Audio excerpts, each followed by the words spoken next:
You've tuned in to the show that celebrates life and all that makes it special.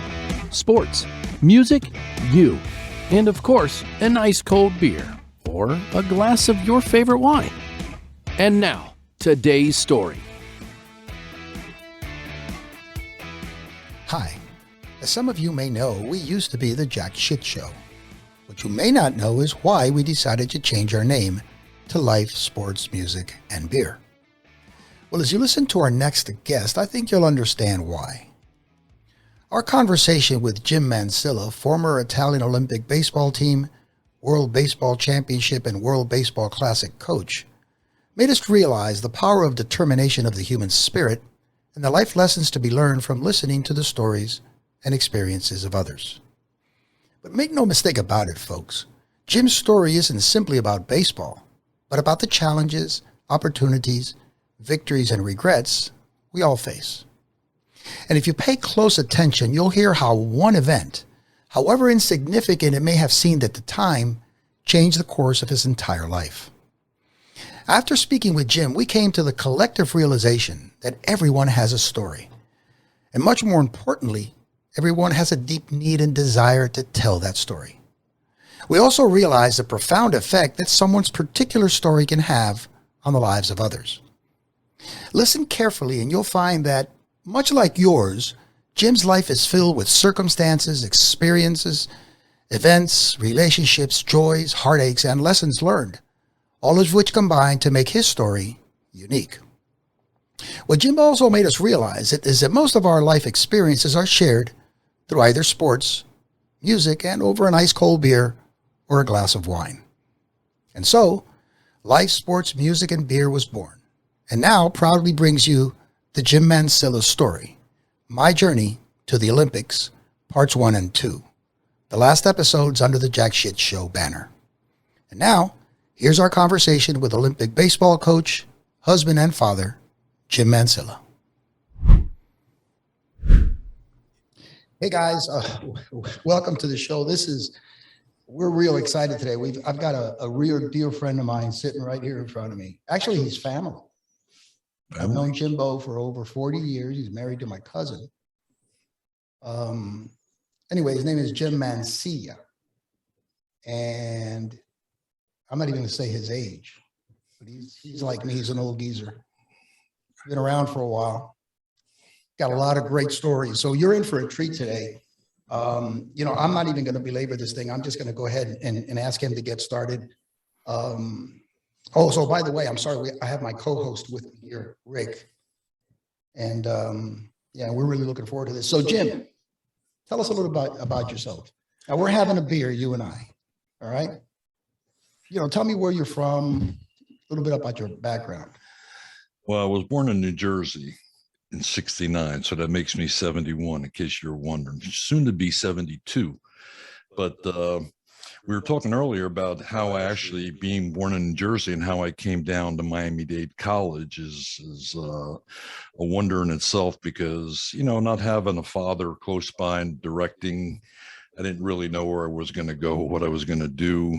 I played baseball, but I was I was a 240-pound baseball player, out of shape, but I was decent. And if I would have gotten in shape, I would end up playing professional baseball, which I ended up doing. Okay, but hold on a second. So you're from New Jersey. You grew up basically without a dad. Yeah. You want to tell us a little bit about that, how you got down? Because you said Miami-Dade. A lot of people that are listening have no idea what Miami-Dade is. Yeah, the college. Yeah, well, in New Jersey, I went to a high school up there, and it was pretty crazy back then. We had the riots of Plainfield, New Jersey in 1969, where we had the National Guard. We had 1,500 in our graduating class, and I was looking to get out. Looking to go out of state, but not knowing how to get out of state, playing baseball or just going to college was something I tried to figure out, didn't have any idea. Everybody was working, my mom was working, and my dad was kind of like, they were separated, and it was just not a good situation. So I thought out of town would be the best thing to do. And just sitting with a couple friends that were in high school, wild guys. In fact, it was the best thing for me to get out because I would have become even more wild than I was now. But anyway, they go, hey, you're going to go to school, go down to Miami-Dade. They got they got baseball team down there. The weather's beautiful. You can go with a couple of your cousins. And I go, well, I'll give it a shot. Yeah, but you didn't even know what Miami-Dade was? I knew nothing about nothing. I had no idea what Miami did. I didn't know it was a junior college. I thought it was a college, I didn't know a junior college. But, I left that. And I kind of went on my own, pretty much on my own. I was with two wild people living in the apartment, Nile Gardens, very close to Miami-Dade, and tried to get into the baseball program. First day of practice, we got 100. There's over 100 guys trying to make this team. How old are you then? You're a freshman, right? I was 19. This is August of '69. And it was like a Chinese fire drill. Like you're out there and you got like 11 catchers. I'm the 11th catcher. You got 8 infielders. You got 6 second basemen, 5 first basemen. I mean, it literally was a fire drill. And I'm going, holy shit, how am I going to do this? The only thing that I could do where I could impress people was my arm. I could throw it pretty good because I threw a lot of rocks when I was a little kid. A pretty good arm. They said I had a plus arm. They measured, I guess, his numbers 1 through 7, and some of the scouts said I had a 7. So that was my.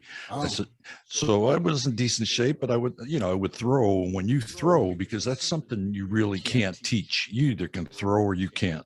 Mm-hmm. So when I'm throwing, and I was sore. I couldn't even wipe my ass. I couldn't comb my hair. But I wasn't going to let me stop me from making the team. I got to make this team. Right. Where were you living? Who were you living with down here? On your own? I was living 2 guys in New Jersey that the families knew, Italian guys, Johnny Straniero and Anthony Pelli. And I came and lived with them down there because they had already been at Miami-Dade College. And they were telling me about it. Yeah, they ball players? Baseball team. No baseball players. So I was they were completely in the other side of the fence. I didn't need to be with them guys as I was playing baseball. And there was a whole other thing. My mind could just take off if I tell you some of the stories what happened with them guys. But anyway, trying to make this team was my. I mean, I could care less about school. I mean, I went to a Catholic school growing up, so I had pretty good. That didn't help you, Jim. No, it helped me a lot. Really? Yeah. Not for my eyes. I look at you. It helped me. It built the foundation. So when I went to school at Miami-Dade, it was pretty easy. Tell you the truth. So I was able to put a lot of energies into making the team, and the biggest thing was because I was big at birth, and I didn't know what getting in shape was until I went to Miami-Dade. Really? They beat me up. I mean, I was so sore. I literally was like, come home, eat something, and just knock out because I was just out of gas. So, they whittled it down to like 60, and then I'm still in the 60, and I'm paying my way. Everybody's on scholarship. Bucky Dent was on the team. Oh, wow. He had like 6 guys drafted. Bucky Dent was on that team? Yeah, Bucky Dent was on the 1969 Miami-Dade team. Wow. Well, it was actually the 70 because 69 was the fall, and then 70 was when we actually played the first season. But Bucky was there, and he was, out of Hialeah, and he was pretty good. Drafted high, and he was a good player, really good player back then. And they had him at third base in the beginning, and they ended up moving him to short. But anyway, it was a struggle to make the club, but I make the club, which was like, you can do that, man. Like, I was pumped up. But you didn't get a scholarship. Didn't get a scholarship. How'd you pay your way? It was $400 a year, $400 a semester. It cost more to live in the apartments, and we were 3, so it was probably like $70-$80 a month, splitting it 3 ways back then. We're talking 69, 70. Yeah. So it was easy. Anyway, they whittle it down, make the team, and we get going in January, and we find out that they have an extra scholarship. They go, we're going to give you a scholarship. And I didn't know how much that was or anything, but didn't have to pay for school. So I figured I got a lot of extra money now, man. Well, how were you paying for school? I had some money put aside. not much, but enough to pay for school. $400 a semester is like incredible. Now it's $400 a credit. Right. Right. It's like a big difference now, man. Unbelievable. So we make the team Bucky's there. And we get to the state tournament. Then, the second year Miami-Dade, we were real good. Bucky had signed, played professionally, but we had a really, really good group of guys. They called us the Wild Group. The Wild Group. But let me stop you there. Who was the coach? Was it Maneri? What's that? Was it the coach? Demi Maneri. Demi Maneri. He went over one of the first guys who went over 1,000 games back. Well, he's a legend. He is a legend. He believe it or not, he's passed away like 4 years now.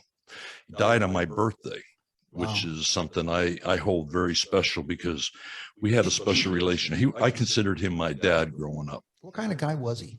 I heard so much about him. He let you play, but you had to walk a straight line. And that's what I needed. I needed to walk a straight line because I would veer off the line quickly. Hey, Jim, can I ask you a quick question? Sure. Being a catcher myself, so you had that kind of relationship with him. Did he let you call games?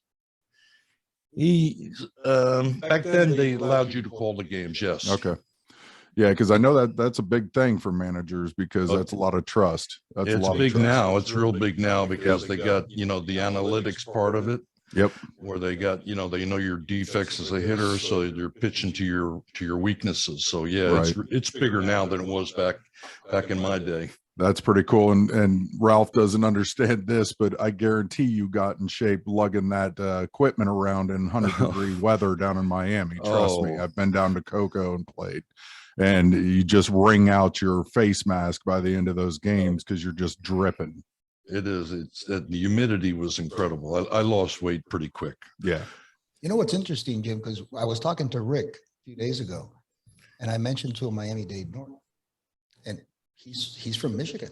He's now in Ohio, but he's never, like he's been down here, like he said, in Cocoa and stuff like that. And he knew right away. Oh, I know Miami-Dade. Yeah. You knew Miami-Dade. That's how the kind of reputation. Yeah. Mhm. Well, believe it or not, I brought a couple of these sheets of paper with me, and I'm looking at the list of how many players made it to the big leagues from Miami-Dade. Oh, wow. In fact, I'm talking to the head coach now, who's a former player, and he sent me a list of 74 players that have made it to the big leagues. I'm under the assumption, under the people and the names that I've heard, I've compiled the list. I got it at 99.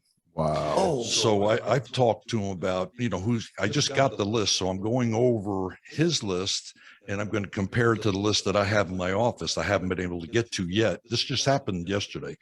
so And- is this they got to the pros or No, big league, major leagues. the Major leagues, yeah. 99? I was under the assumption we were second behind the University of Southern California. They had 101. And so I went to look under the baseball almanac and they had a list, and I think it's 74. And I was going over some of the names and trying to, to see if certain names I didn't recognize. And there was a bunch. They got Steve Carlton on there. Steve Carlton got cut at Miami-Dade back in the 60s. Carlton. Wow. Steve Carlton Wow. Got cut at Miami-Dade College. Who? That was a brain fart. I mean, I was like, what are you kidding me? Lefty? I mean, this guy was one of the greatest pitchers in baseball, the history of the game. More no-hitters than anybody. No, right? That was him? Oh, yeah, Steve Carlton. He threw like 7 no-hitters. Rick, am I right? 7 no-hitters? Philly, played with Philly, right? So yeah, I know. Cardinals, Phillies. Yeah. I He mean, was a stud. Hall of first Famer. off, what He- that Hall should of tell you Famer. is how good Miami-Dade was. cut. That's what it Cut. should tell you. So you shouldn't feel so bad if they ever cut you, right? I mean, Right. right? Who gives a shit? They cut Carl.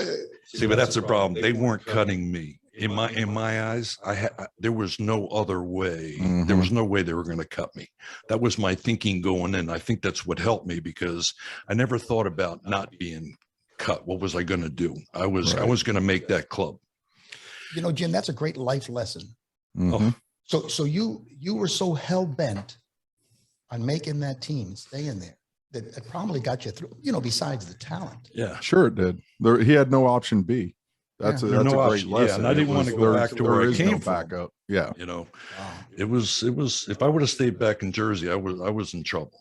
Listen, before we move on, because this is just fascinating stuff. Let's take a quick break.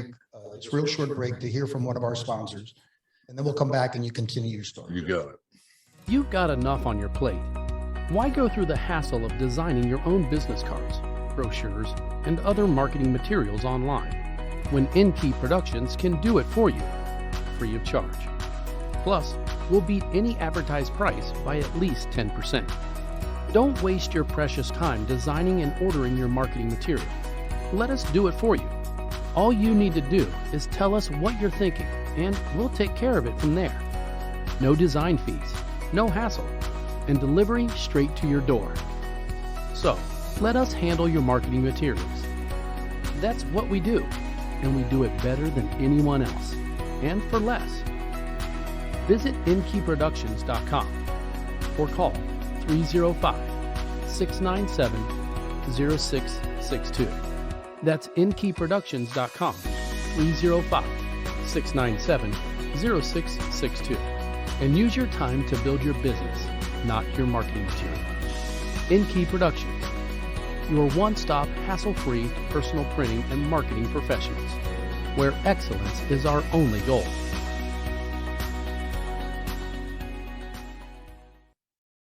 Hey, welcome back, folks. Listen, we're here with Jim Mansilla, and you've been listening to part of his story. But Jim is an incredible individual. I mean, the experience. If you're a baseball fan, if you're a sports fan, and particularly a baseball fan, and you're into the Olympics, he's like all of that wrapped up into one. The experiences that Jim has, I've known Jim for over 40 years. And you know what's interesting? I'll just share this with you listeners, you viewers.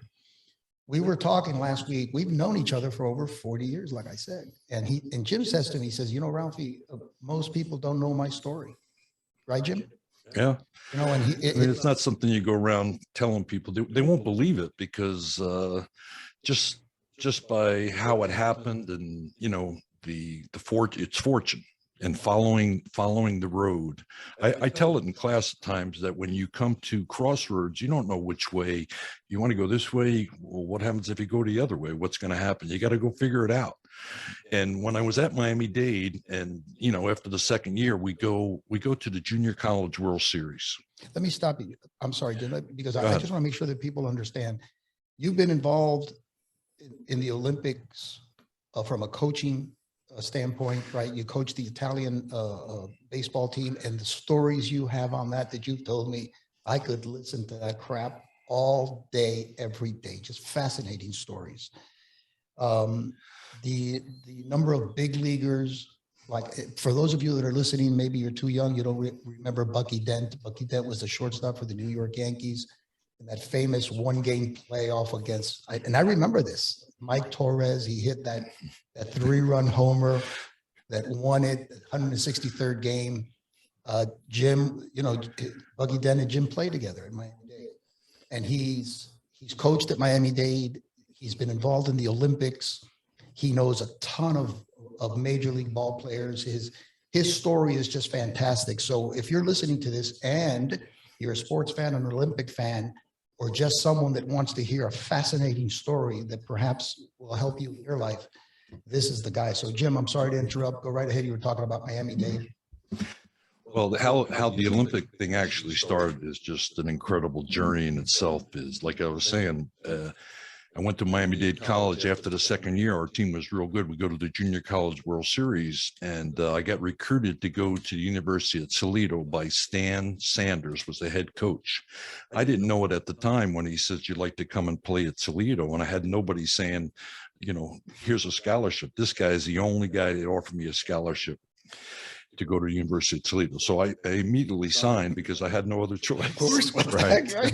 And I go, well, okay, where is Toledo, by the way? You know? That's funny because that's in Ohio, Toledo, Ohio. Rick is from Ohio. Yes. No, Rick is from Michigan, but he lives in Ohio. And it was so cold coming from Miami. I go, what? Hey, Ralph, but anyway, this guy tells me, have a scholarship, go to Miami-Dade. How would you like to go to Italy? In the same breath. What? Right after I signed the scholarship, he goes, how'd you like to go to Italy? I go, Italy? I'm 100% Italian. I'd love to go to Italy. He goes, I want you to write a letter to Luciano Capicchioni. Say that again. Say that name again. I love that. Yeah. Name. Luciano Capicchioni. Okay. He graduated from Michigan State back in the 60s, and he was the contact. And I don't know to this day why I wrote this guy, Luciano Capicchioni, a letter. He said, tell him all about yourself. I didn't even write my mother a letter when I was at Miami-Dade for 2 years. I wrote a letter to Luciano Capicchioni at the World Series after one of the games. I sent the letter. What'd you tell him in the letter? What'd you say? What did you say? I told he said to write the letter, tell him about yourself and see what happens, is what he told me. I mean, I wanted to go to Italy, but we're in the World Series. We're trying to be the #1 junior college in the nation at the time. So I wrote the letter, Ralph. I don't know when or why I wrote the letter. I sent it and continued to figure out if we can win the World Series. So we win the first 4 games of the Junior College World Series. We're in the winners bracket. Mesa, Arizona beats us back-to-back in 2 good games. We finished second. We go back to New Jersey. Going back to Florida, Miami-Dade. I call my mom and tell my mom, hey, listen, I'm going to stay here a couple more weeks because I was done at Miami-Dade for 2 years. I'm going to be here, get my stuff, and I'll pack up and be home in the end of the month, like 2 weeks. She goes, I don't know if you want to do that. Your uncle, my Uncle Charlie, who was at the time kind of like my dad, and he was on his deathbed. I came back from Colorado. Not 6 hours later, I had packed my stuff up and I drove to New Jersey, done with Miami-Dade, finished with it. I'm going up to New Jersey. I get to see him, and he ends up passing away. You made it on time? I made it on time to get to see him, and he passes away. We bury him. 2 days later, I get a call from Alitalia Airlines. Your name Jim Mansilla? I go, yeah. You got a prepaid ticket to go to Italy. Oh my God. I go, Wow. Okay, when can I go? He goes, you can go whenever you want. I go, okay, I'll go. I didn't want to go originally. My mom kind of said, your uncle would have went with you if he was alive. You got to go. I end up going to Italy. I don't know Italian. I don't know where I'm going in Italy. I had Luciano Capicchioni's name. That's it. How old were you? I was 21. 21. Yeah. So I get on a plane. I'm going to Rome, and I got one telegram, Luciano Capicchioni. I go, when I get there, when I get off the plane, how am I going to find Luciano Capicchioni? Which is like, I don't know why I'm even doing this, right? As the plane takes off from New York, Jim Mansilla, please come to the cockpit. Never heard that in my whole life, ever. Not even now do I hear anybody going to the cockpit. I go to the cockpit, there's another telegram. Jim Mansilla, I'm unable to pick you up at the airport. Please come to San Marino. Signed, Luciano Capicchioni. Where is San Marino? Anyway, long story short, I get to Rome. I'm going down to southern Italy. I'm supposed to be going north. I get there at midnight. I arrived in Rome at 9 in the morning. At midnight, I finally get to San Marino. It's a small republic. In fact, it's the smallest republic in the world. They have their own Olympic team, separate government within Italy. I never even heard of the place. Republic That's cool. of San Marino. I get off the bus. There's nobody around. It's midnight. I got 2 bags. There's nobody around. I go, okay, what are you going to do? I'm going to find a hotel or something. I got to get some sleep. I'm out of gas. I saw a cop car. I stopped the cop. He goes, Mansilla. Like, this guy had known me for like years. I go, yeah, Mansilla. Here's my passport. Take a look on this. So he takes me to the hotel. I go to the hotel. They want to take my passport because in Europe, they take your passport. They keep it overnight. I go, no, you can't have my passport, man. My passport, that's how I'm getting back. Mm-hmm. So anyway, they hold on my passport. I go to sleep. I was out cold. I get woken up by Luciano Capicchioni. I get to meet this guy. We say hello. He speaks English because he had graduated from Michigan State, right? Oh, from Michigan State. Did you hear that, Rick? Yeah. Michigan State, East Lansing, Michigan. Greg spoke English, fluent English. Born and raised in Italy. He gives me my American passport, and in the other hand, he gives me a San Marino passport, obviously illegal. They get me acclimated. I think it was like a Thursday or Friday. Our first game is Saturday. I'm playing the game as a native, as a San Marino resident. I should have kept the passport, but I didn't. You didn't. Anyway, playing at a junior college and then getting into the first game, watching the first game, it was like playing high school. That's the level of baseball back then. And I stuck out like a sore thumb. I didn't start at Miami-Dade, but it was pretty easy. I think I went like 18 for 23 or something like that. It was like I never got that. That was the highlight of your career. You love that, right? So needless to say, I'm there 6 weeks. I'm signing autographs after the games. The little Italian kids want to, they look at me like I'm Babe Ruth or something. Right. And I'm signing. I'm in Shangri-La. Right. Right. I'm 21 years old. People ask me for their autograph. I never even asked about making any money. They were feeding me like I didn't need money. Right. I had everything I needed. You were living the life. Living like 6 weeks. The problem started after 6 weeks. Then, I got to go to school. Listen, I signed a scholarship to go to Toledo. It starts next week. I got to go to Ohio. No, you got to play. We got to win the Italian series. Italy, this team has got to go play in the big leagues. They were in the second series. And you win the second series, you get invited to play in the big leagues the following year. But I couldn't wait. I mean, in the big leagues? Yeah, they considered their big leagues. Oh, Yeah, Italian. The Italian league, there were like A and B. And this league was in B, and we had to win that in order to go to A the following year. And I had to go. I said, listen, I can't stay. They put a lot of heat on me to stay. What are you talking about? We just gave you all the stuff. You can't leave. And I go, I don't want to leave, but I have to. I got to go to school. So I ended up going back to school and finished Toledo. I ended up playing a year of professional baseball. And I signed with the Oakland Athletics in '73, played 1 year with them. And as I'm waiting for the '74 season to start, Stan Sanders, the coach at Toledo, says, "Hey, you didn't get your contract yet from the Oakland A's?" I go, "No, I haven't seen anything." So because you better call, because this is like February, March. And this was right before spring training then, or yeah, spring training is pitchers, catchers probably already were getting ready to. Yeah.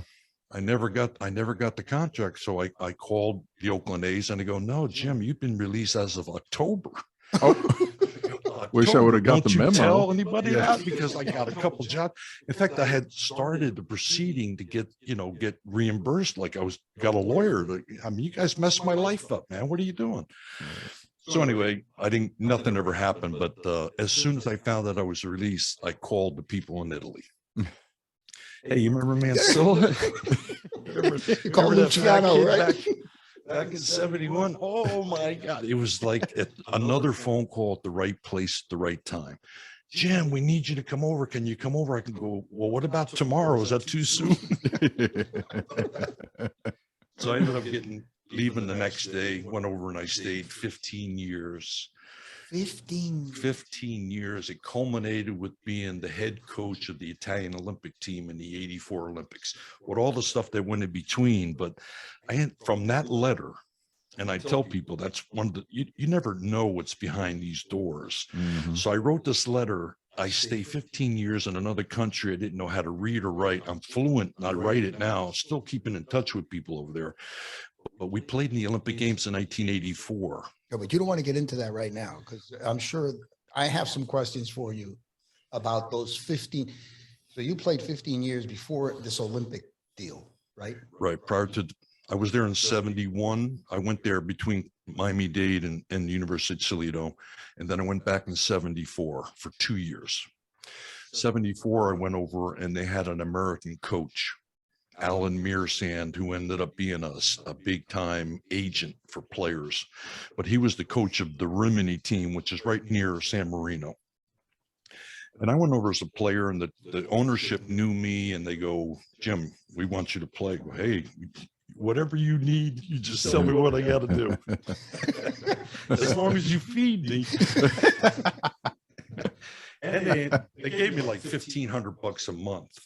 plus a car, apartment, tickets back and forth. And Back then, that was a lot of money. Oh yeah, that was life right there. 21-year-old man. What are you looking for? Yeah. So this guy Mearson, the coach, had no tact. He demanded things from the ownership. We need a batting machine. I want it tomorrow. If we don't get it tomorrow, we're not practicing. So needless to say, they got rid of that guy. And before they got rid of him, they go, Jim, you think you can coach the team? I go, I thought I was going to play. He goes, yeah, but if you're the coach, you can play and coach. I'm in. I can do that. I can do that. Oh, Pete Rose. Did they Yeah, pay you there you anymore? go. And using, Did they raise your salary? they did raise my salary, and they wanted to put me into another apartment, which is, I didn't speak it fluently back then. And there was like 4 other players. And I said, no, I'm pretty cool here. Save the money. I'll stay in here in this apartment. I should have gotten in my own apartment, but I ended up staying with, it was like, we had played about 9 weekends. The season had already started. We weren't doing very good. So they got rid of that guy. I stayed in the same apartment. But the thing I did, which really helped me out, was there were a lot of people that were in their upper 30s that were playing that weren't very good. So I ended up using the kids, 16, 17-year-old kids. The older guys that weren't real happy with that, but the ownership loved me. So I made those moves, and it was the greatest moves I could make. Because in 75, when I went back, the league made rules that we played 3 games. 1 game had to be with 4 16-year-olds or under the whole game. And one of the 16-year-olds had to be a pitcher. Wow. The second game, you can use 2. You have to use 2 under 18. And then the third game, you could use whoever you wanted. Well, the year before, we had used all our 16 and 17-year-olds, and they were already kind of like into it. And it made us be we were the favorite because a lot of our kids were better than most Italians. We had some good talent there. But these were all Italian kids, or these were kids that have brought in from the States, or what? No, they were Italian. All Italian. Yeah, we did have these guys that I don't know how they got so many, but back then, if you were an Italian and you could get an Italian passport, you could play in the league as an Italian. And we had 4 of those guys. I lived with all 4 of them. Very valuable guy to each team, because instead of being an Italian kid, you're an Italian American kid that went to Stanford. One went to the University of Maine. So they were real good players, but they played as Italians. So we had a big advantage over the other teams. Those guys were real valuable. And that's one of the reasons why we ended up winning the league in 75. You were just coaching. Were you playing also? I was coaching. I was a player coach in 74. And that's one of the things that how the league ended in 74 is a funny story. You'll love this one. We're in 5th place. We're not going to 4th. We're not going to 6th. There's 10 teams, and we're playing the last game of the season. It's a meaningless game. For some reason, they had a meeting of all the baseball people in the country of Italy coming to watch this game, because immediately after the game, they were going to have their yearly meetings. So they're watching this meaningless game, and we're in the 9th inning. It's 2nd and 3rd, and I'm up. We're losing by 3 runs. Okay. You got the picture? I got it. Meaningless game. Every owner, every team, all the big shots in baseball are watching this game. Come on, get this game over. Let's get the hell out of it. Let's go to work. Right. They're walking me intentionally. And the first pitch is right down the middle of the plate. I was surprised. I'm going, what the hell is that? So in my mind, they called for an intentional walk. They called intentional walk. Okay, going to throw four balls. I mean, they were saying in Italian. I didn't know what the hell they were saying. So I'm sitting there, and I had to step out because I had to go, oh shit! If they throw another pitch like that, I'm swinging. I looked at the second baseman. He's not even watching the game. He's talking to the right fielder. So my thought was to just hit a ball to second base. The guy's not even watching the game. Right. We get 2 runs. The second pitch was a little bit outside. I take it. It's 1-1. First pitch, the guy actually called it a strike. Are you serious? An intentional walk. So he throws the third pitch, and I swing and I hit it out. Well, I knew that was coming. Home run. Yeah. The people are going crazy. We win this meaningless game. But the reason I say that is because the ownership is waiting to have one of their biggest meetings all year. They told me afterwards that they argued for an hour because they said that somebody who's getting walked intentionally can't swing the bat. Are you They serious? can't hit the ball. Uh, So that was the end of the first year in Italy. It was incredible. Nuts story. Awesome. That's awesome. I mean, that's a great story. Oh man, let's take a quick break here to hear from one of our sponsors, and then you come back. And is this going to lead us into the Olympics? Or? Yeah, we'll go to the Olympics. Awesome. Okay, so let's take a quick break. We'll be right back. Looking for a music teacher? Well, look no more. Music Lesson Pros has everything you need. We're your one-stop music teacher locator. And whatever your age, whatever instrument you're looking for, including voice, we'll help you find the perfect music teacher. And the good news is, we'll do it absolutely free. All you need to do is either click the button or fill out the form below. That's all. We'll do the rest. First, we'll reach out to you to make sure we know exactly what you're looking for and answer your questions. Second, we'll assign you the music teacher that best fits your needs.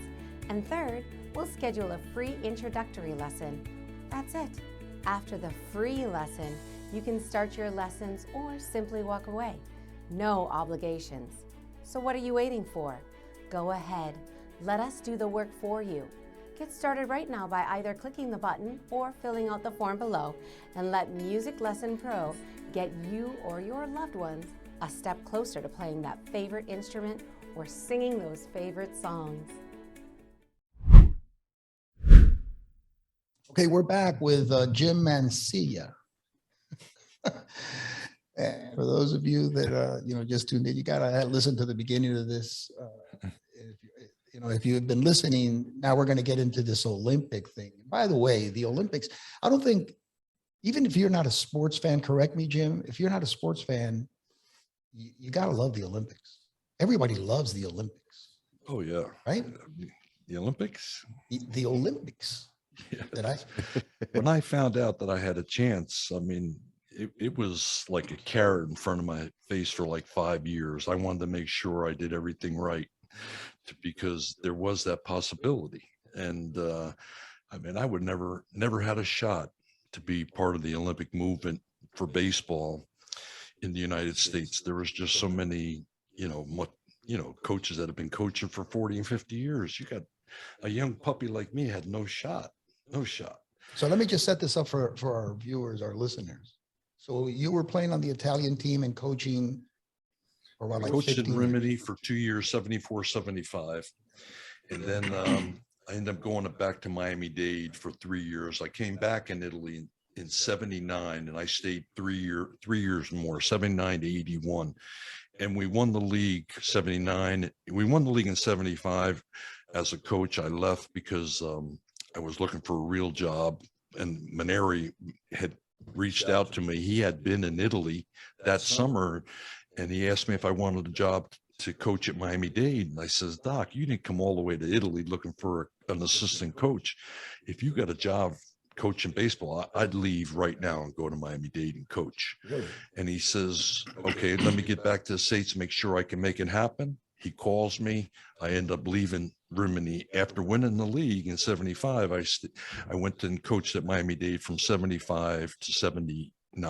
You were the coach or the assistant coach? I was an assistant coach Under Maneri. under Maneri. So you must have learned a hell of a lot. Oh yeah, and they had Joe Arnold, who ended up being the coach at Florida Southern. He was an assistant, and Coach Simone.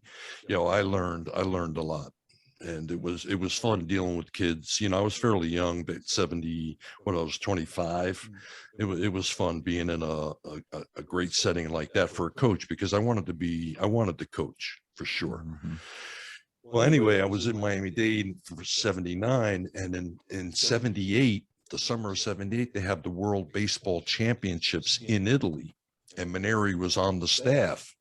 So he asked me if I would go to Italy and be like a scout, because I spoke the language and helped them, because, they wanted to see these other games of other countries. And I ended up doing that. But that's when Rimini said, hey, we missed you. Where you been? I said, I'm working at Miami-Dade. I'm having fun. He goes, how would you like to coach in Rimini again? So wait a minute, you were offered a scouting position. Not a scouting. It was non-paid, non-paid position. I was going to be a translator for Maneri and help him, and I go, yeah, I can do that. I'll even pay. I was going to go see the people that I missed really. And when I was there, Rimini asked me if I want to coach the Rimini team, and they were going to give me $35,000, 7 months. This was tickets. In the 70s, right? 35,000. And I'm making 12 grand at Miami-Dade in 74. So it was a no-brainer. Yeah. Yep. So I go to Rimini. We win the league in 79. We win the league in 80. We're in the final game of the World Series of 81. By far my best year of coaching, because we had lost a couple players that got hurt. A couple of them didn't show up, and we still got to the final game. The 7th game's in Rimini. Mind you, we won the last 2 championships. Okay, but hold on. This is the what? The European World Series? No. This is Italian. The Italian Baseball League. Italian Baseball League World Series. Okay, so we win in 79, 80, 81. We're in the final game in our house. And if we win this, we win it 3 years straight. By far my best coaching job, because like I said, people were hurt. People, I had put the pieces together. It was working perfect. We lose the 7th game.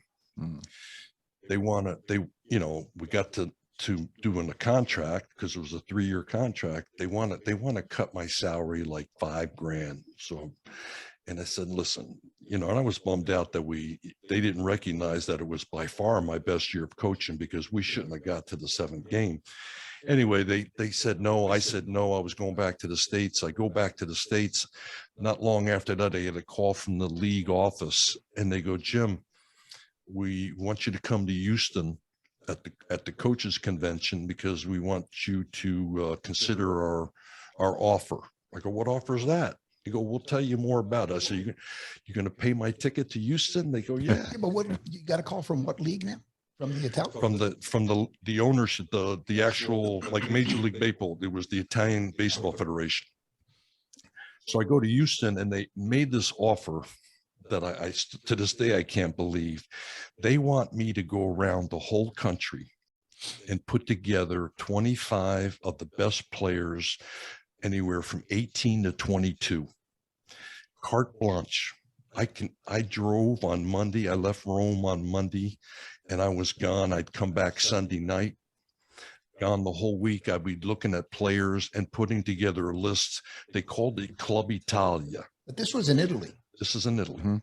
I'm based in Rome now, not based in Rimini. Rimini's in the northern part. Rome's in the center of the country.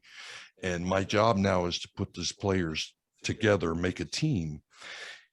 Every summer, after the Italian, because it's like an all-star team of young kids, 18 to 22.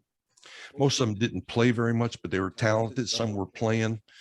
And at the end of the season, which is probably about August, is when we ended up. This team would go together, and they'd fly us all over the world to play against better competition, because we're young puppies. We have a contract with the Cubans, 5 years in a row, for 1 month at a time. And I think the month was middle of August to middle of September, 30 days for 5 straight years. We went to Cuba. We practiced in the morning. I'm the head coach. Can I stop you right there? Go ahead. A lot of the people that are listening or watching this, when you say you went to Cuba, a lot of people don't know what Cuba's baseball is. Can you give us a little insight as to? Well, back then, the Cubans were as good as the Americans in the major leagues. They had many players that could play in the major leagues. In fact, after the 80s, the mid 80s, when things opened up a little bit, a lot of the Cuban players would defect and come and play in the United States. There's a bunch of them. And most of them came after the 85, 86, when they were getting, where they're getting big contracts, real big contracts. So, they were going to pay me $50,000. We were going to go all over the world. I went to China, I went to Japan, Cuba every year, played in the world in the junior national championships in Copenhagen, came to the United States, worked out. It was, Ralph, I'm 31 years old when I took the job. You're in hog heaven. It was gonna culminate, as they're telling me what's going to happen after these 5 years. If you play your cards right, Mr. Mansilla, this team, this Club Italia team, is going to play in the Olympic Games in 1984 if everything works out. Wait a sec. Let me understand this. I'm going to be the head coach of the Italian national team in the 1984 Olympics if we qualify. And I said, that's right. Wow. I'm in. Yeah. I couldn't say I'm in quick enough. And they're paying me. That's pretty Los good Angeles. money. That was LA's too, right? Oh, it was in LA. Yeah. LA. Oh, was. You remember that, Rick? Oh yeah, dude. I followed. I'm telling you, God. sports. Yeah, Wow. the LA Olympics, man. I even Yeah. remember the stupid mascot Believe because it or my not, mom bought me a bear. The first game of the Olympic movement, that was the first game in the Olympics, was Italy against the Dominican Republic Oh, geez. Yeah, you picked a great draw. in Dodger Stadium. Yeah. Gee, Dodgers, who you it got sheds for first? me, Well, right? I got Dominican, then I got Cuba after that. Oh, who you got after that? I don't know, maybe Japan, South Korea next. Well, we only Good played draw, 3 games. Jim. I'll tell you who they were. But before we get there, I mean, it's 5 years of just going all over. I had a really good staff. I had some really good Italian players. A lot of the kids that have played for me on that team are now coaching, which is a big thing back in Italy. Because when you play the game at a certain level, you know how to coach it at a certain level. And it's very important. But anyway, traveling all over the world. But in 1983, we're playing the European Championships. There's 9 countries, and it's going to come down to Italy against Holland for who wins the best of 5 goes to the Olympic Games in 84. The tournament's in Italy. So most of the teams are terrible. Okay, I'm talking high school teams. I guess we're a good college team. Right. That's probably how to describe the level we were playing. Holland was excellent. Holland was very good back then. And the commissioner of Italian baseball, he is very instrumental in getting baseball in the Olympic movement. If you go back, he was the guy that actually made it happen. So in 1983, we're playing this tournament. Prior to that is another World Championships. I'm not coaching it because I'm coaching the junior guys. He took the older guys to Japan to play in the World Championships. Just so happens, Italy plays Holland in Game 7. Italy is winning 10-0 in like the 6th inning or 7th inning. They lose the game 11-10. Oh. After that game, they come back to Rome, and all I hear is grumbling, and they go, Mansilla, come here, get in the office. There's 5 people in the office. There's the head coach of the team, the national team that just got beat, me, and the president of Italian baseball, along with 2 other decision makers. So there's 5 of us. And it went pretty much like this. Do you think after getting baseball in the Olympic Games, and I'm going to have you coach the team when you can't beat the team that we need to beat? You're winning 10-0. You're done. You're fired. Wow. Mansilla, can you coach the team? Wow. I couldn't say yes fast enough, but I did say, I have one request. And he goes, what's that? And I said, I just want to be able to pick the team. Done. You're the head coach. So we're preparing for this tournament in '83, the European Championships. I can use whoever I want. Obviously, I want to use my junior kids, but we had to win. So the plan was, all right, let's win this because I can use those Italian Americans that were pretty good, and keep some of the young kids off. I felt bad doing that, but we have to win or we don't get to the Olympic Games. Right. So we played. We had like half of them, like a 10 and 10. Italian Americans, one from Stanford, but had Italian passports. This was a big thing in the Olympic movement back then. Now it happens more readily where you get people that are from other countries and they go play for Australia or go play for the United States, or Americans go play for whoever. That was a spectacle when they actually happened in '84. It's kind of like when the first time it happened, people were doing that. So in '83, I mean, we had issues with, I'm letting the guys, it's 99 degrees. We're in Florence. It's hotter than hell. There's no air conditioning. They got all over me because I allowed the players to go in the pool and cool off. I said, you can't stay you can take a dip. I don't want you laying in the sun, but you can take a dip. Big issue. Because everybody was so nervous about getting into this. We got to win this tournament.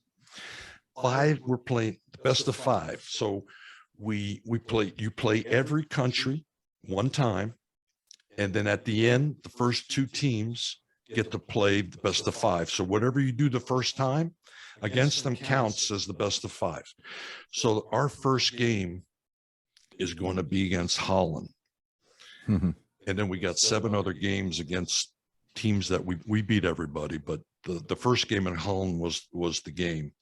So just like a few days, we're having a practice, getting ready for this tournament. This is like the big tournament, right? So I got my ace on the mound. We're playing against the Americans of the teams. Every team in Italy had Americans. Right. Most of the coaches brought in whole teams, like University of Notre Dame came and played a scrimmage game against the national team. But I ended up I got the Americans are already here. I'm going to use those guys, and we're going to have a real good game because they're good players. The first practice game, my ace, Mike Romano, is throwing 1 inning because he's pitching 2 days later in the game against Holland. I don't want him to get hurt, so I'm like, you got 1 inning. That's all you got. So Greg Zunino, whose son is in the big leagues today, catches for the Tampa Bay Devil Rays. His dad is one of the players on that team. He hits a line drive, and it hits my pitcher's hand right on the back of his throwing hand, and the ball goes right to his feet. So he took the whole brunt thing of right on his hand. He's holding his hand. I can't tell you the stuff that was going through my mind from the dugout to the mound. I just lost my ace in the most important game of my life. They're going to shoot me. Yep. Right? No bones are broken. I can't believe it. I said, Doc, I believe you're a good doctor. I need another opinion. Does he have you got to have broken bones. These are all small little bones in your hand. There's no way it's not broken. Not broken. He ends up winning the 3rd game, which actually gets us to the Olympic game. He didn't pitch the first one. We beat Holland the first one. We beat him the second one. This kid came back and threw the 3rd game, which was about a week or so after. So he had some time to recoup. Did he pitch a complete game? He pitched the 3rd game, the game that we clinched. Complete game? Complete game. Wow. Incredible. He's still there, the kid. So then you had to play 5 games against that team, even though the other 2 are meaningless. Right. They were hoping it would go 5 games, but we won the first 4, and we lost the 5th game, which didn't mean anything. We're on our way to Los Angeles. That's awesome. Incredible. Wow. So now they get to the point, okay, Jim, I said, Bruno Benick was the commissioner of Italian baseball, very instrumental in getting baseball Olympics. I said, Bruno, this is the time where we take Club Italia. We're not going to beat the United States. Our first game, the second game is we got the Dominican Republic. That's who was your first game? First game is in Dodger Stadium against Dominican. Italy, yeah. Dominican Republic. The second game, the United States. The third game, China, Taipei. Again, great draw, we got to Jim. win 2. Yeah, right. We got no shot. we got to win 2 of those 3. Oh my gosh. So the first game, we're facing Ramon Martinez, who's 16 years old at the time. Wow. He's 6'3", probably weighed about 120 pounds. Yeah. I mean, he was just so rail, but he could throw. Holy mackerel, could he throw? We end up winning that game. Wow. 7-3. So we only got to win one more. Oh my gosh. We got a shot. So in that first game, you beat what? You beat the Dominican Republic. We beat the Dominican Republic.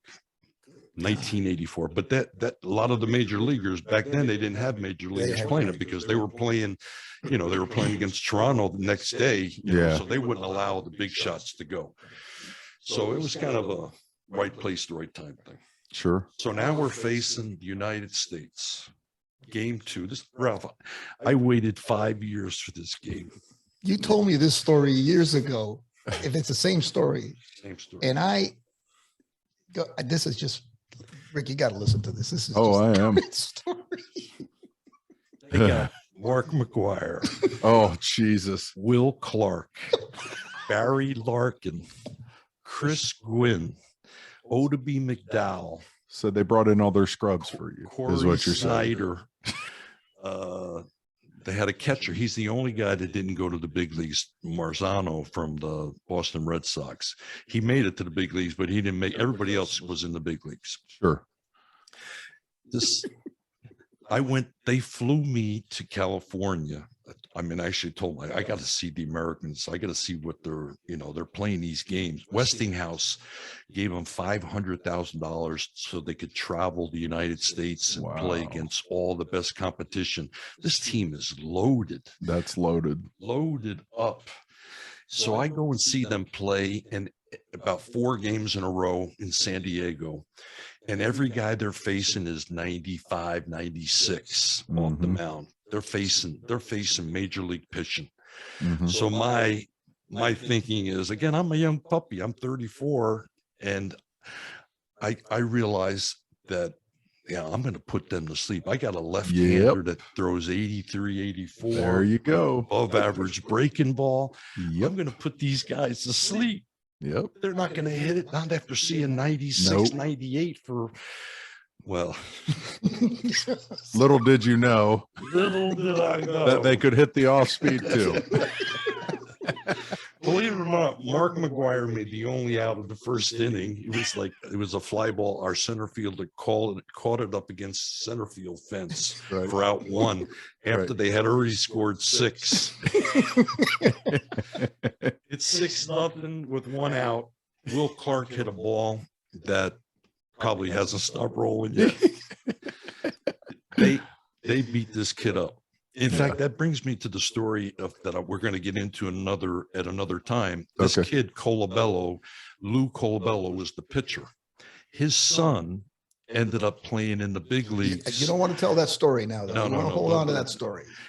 Chris Colabello, right? Chris Colabello, who played in the big leagues. Yeah, we'll get to that one. That's an incredible story. That should be a movie about a kid doing perseverance, about making it. Anyway, we got beat 16-1. They scored 9 in the first. It's an ugly 60,000 people, Dodger Stadium, are chanting, "They want more. They want more." I felt like I was in the Coliseum. Getting thrown to the lions, man. Oh, we were eaten up alive.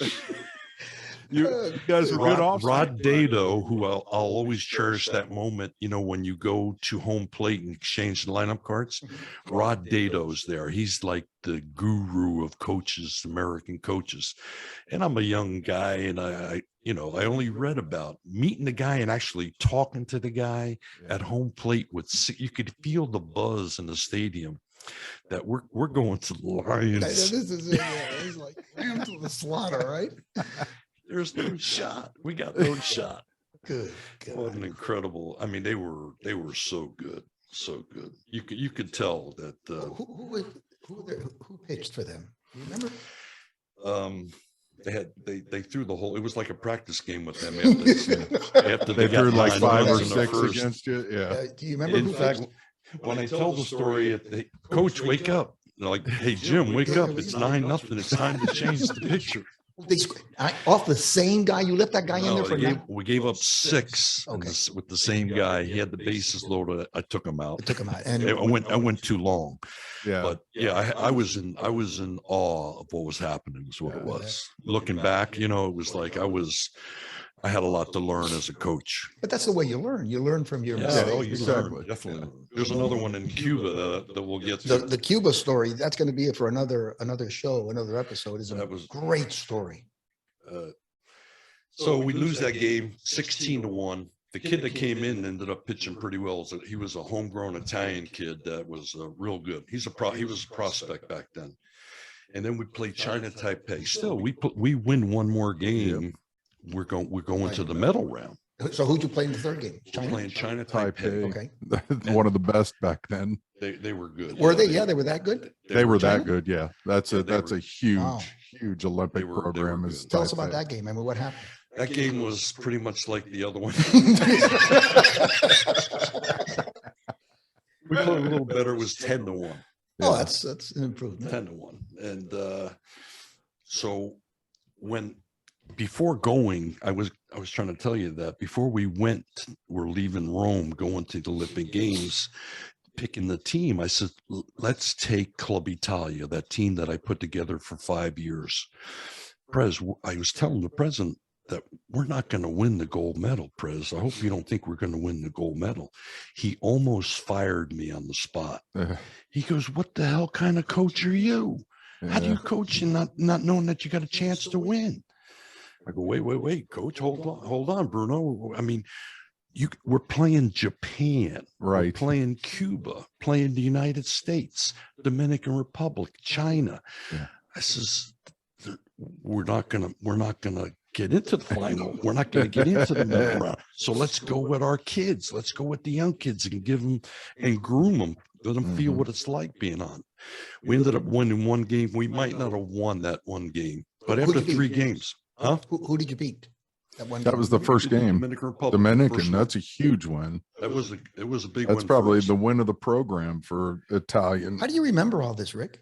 No, he told me at the beginning of this story. It was their first draw.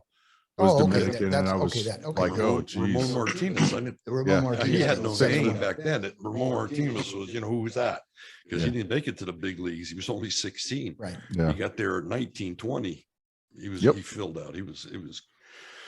So I didn't know it, being in the Olympic Games and watching all the things. We get on a bus and there's the dream team basketball team. Oh, like nice. Michael Jordan, Patrick Ewing. They're on the bus going to the venue.